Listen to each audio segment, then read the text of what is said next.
Shabbat Shalom, good morning.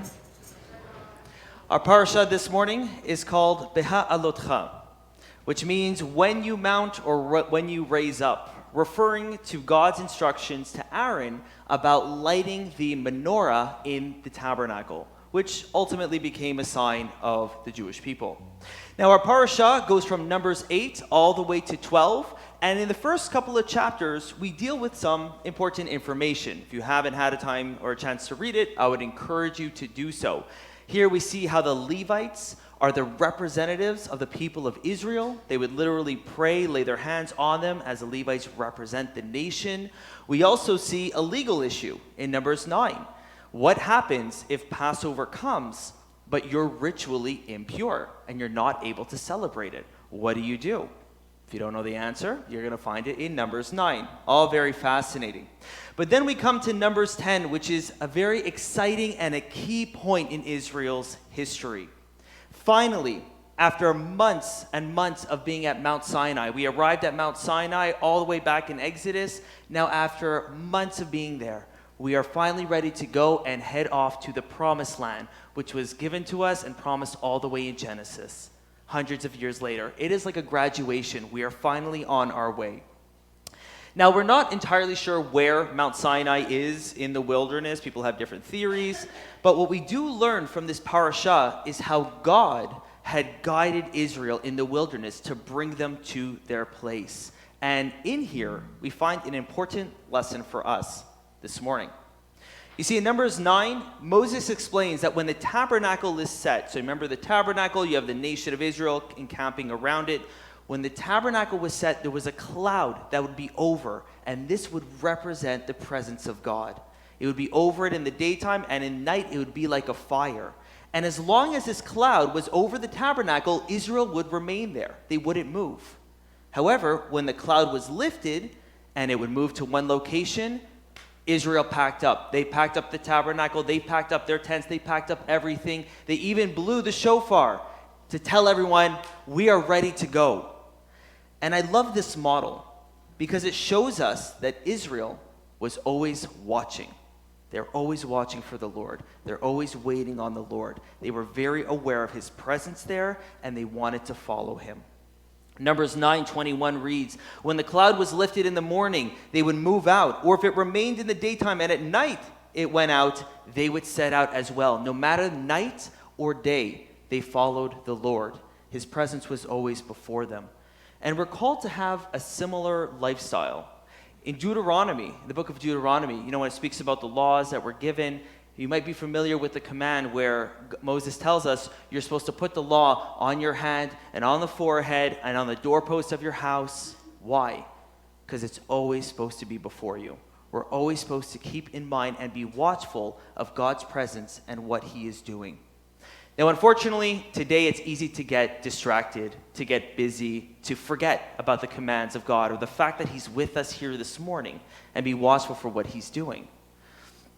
Granted, we don't have a big cloud in front as a tabernacle that's in front of us that's going to guide us, so it's easy to forget. However, Paul didn't have that either, and yet he had the key to keeping your eyes focused on the Lord. And he tells us in 1 Thessalonians, he says, rejoice always and pray without ceasing. Rejoice, be thankful for what you have, acknowledge it's from God, and pray without ceasing. Always be in conversation with the Lord. Always acknowledge that he is there with us. And like Israel, we could also be watching for the Lord and what he is doing. So on the one hand, Israel, they set up a good model. They're continuously watching for God. They're watching whether he's going to move and sing, and they're going to follow. So on the one hand, you have watching, but on another point, another important element is that Israel was always willing to follow the Lord.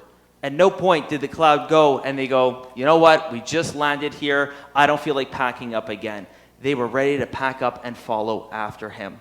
In Numbers 9:22, it says, whether it was 2 days or a month or a year that the cloud lingered, they stayed there. But when the cloud left, they went right away. So not only were they watching, praying, being aware of who God is, but they were willing to go. And this double formula, when we look at in Scripture who God uses mightily, it is always the people who were willing, even if they were afraid. It's not the people that had great intellect, that had great speech, that had wealth. It was people like Moses, who was afraid to go, who argued with God, don't send me to Egypt, but was willing to go and to trust. Those are the ones who God could use powerfully. So in this Parasha, Beha Alo Techa, we get this amazing formula for how to live. Be watching and be willing. Be aware of what the Lord's doing and be willing to go when he calls you. Now, with this amazing formula, you would think that Israel is set up for success. But did they succeed fully in entering the land? No, at least not at this point. So what went wrong?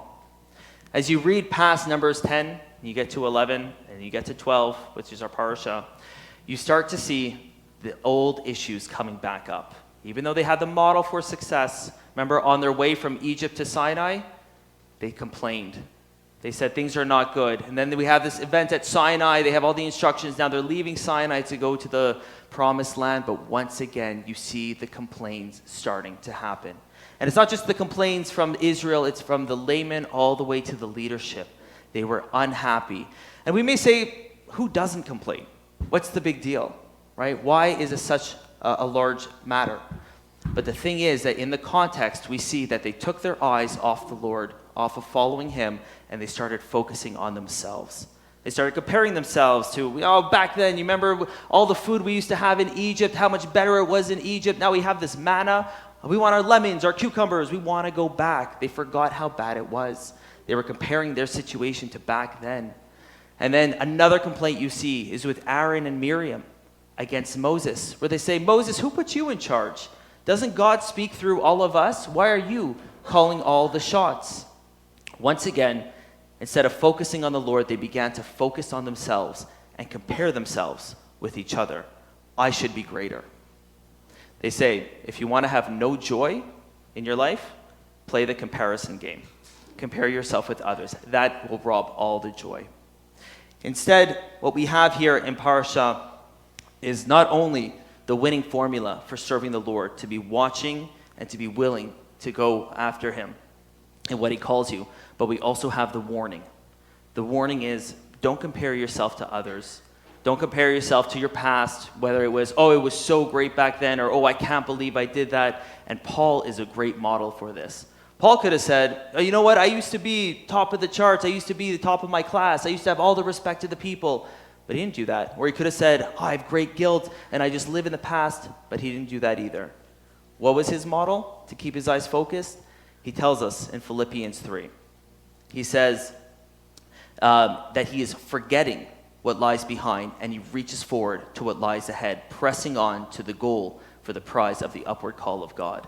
In other words, just like ancient Israel, keep your eyes focused on the Lord. That is the key to this success, and be willing to go when he calls. So as we stand together, as we're going to engage in worship as a community, let's have the similar goal for us as well, to press on from what is behind, to always be watching the Lord and always be willing to serve when he calls. And in that way, we honor the Lord's name. Be blessed.